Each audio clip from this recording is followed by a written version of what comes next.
Hi Mary, ఏం చేస్తున్నావురా? ఏంటి ఇలా ఇక్కడ ఒంటరిగా కూర్చున్నావు? ఏమీ లేదన్నయ్య. మమ్మీ వాళ్ళు చాలా డిప్రెషన్‌లో ఉన్నారు కదా!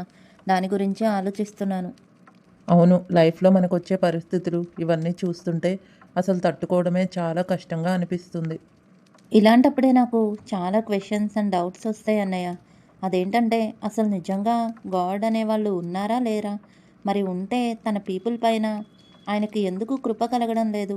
ఆయన ఎందుకు మన పరిస్థితుల్లో మనకి సహాయం చేయడం లేదు? ఇలా చాలా రకరకాల డౌట్స్ నాకు రైజ్ అవుతున్నాయి అన్నయ్య.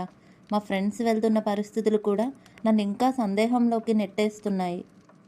మనం దేవుణ్ణి సందేహించడం సరైనది కాదు, కానీ ఇలాంటి సిచ్యువేషన్స్‌లో వెళ్తున్నప్పుడు ప్రతి ఒక్కరికి ఇలాంటి పరిస్థితే వస్తుంది.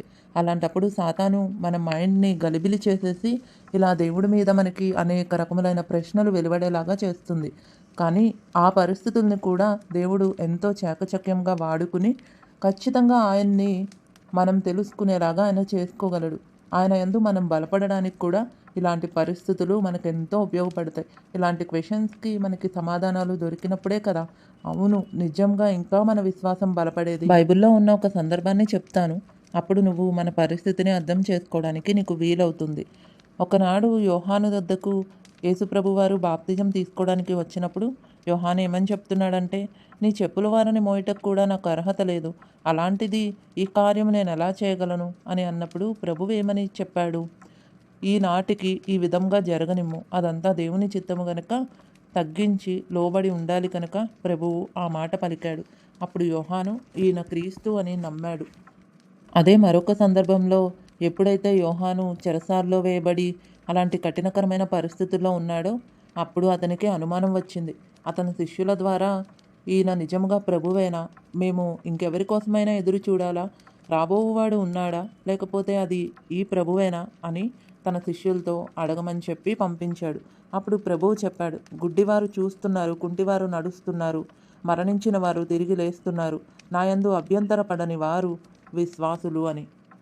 నా యందు అభ్యంతరపడిన వారు ధన్యులు అని. అదేవిధంగా అనుమానించిన తోమాతో కూడా దేవుడు అదే చెప్పాడు కదా! చూసి నమ్మిన వారికన్నా చూడక నమ్మిన వారు ధన్యులు అని.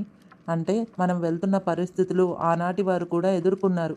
అప్పుడు వారు ఏం చేశారు? దేవుణ్ణి విరిచి పారిపోవడం కాదు, కానీ దేవుని దగ్గరకే వెళ్ళి వారి సందేహాలను అన్నిటినీ కూడా చాలా స్పష్టత తెచ్చుకున్నారు. దేవుడు మాట్లాడే దేవుడు కాబట్టి మనకి ఆయన పైన సందేహం వచ్చినా నిర్మొహమాటంగా వెళ్ళి మనం దేవుణ్ణి వేడుకున్నప్పుడు, ప్రభువా ఈ విషయంలో నేను నిన్ను సందేహిస్తున్నాను అన్నప్పుడు ఆయన మన సందేహాలన్నిటినీ తీర్చే దేవుడు కనుక ఆయన మీద మనకి సందేహం వస్తే ఆయన దగ్గరికే వెళ్ళి జవాబును వెతుక్కోవాలి.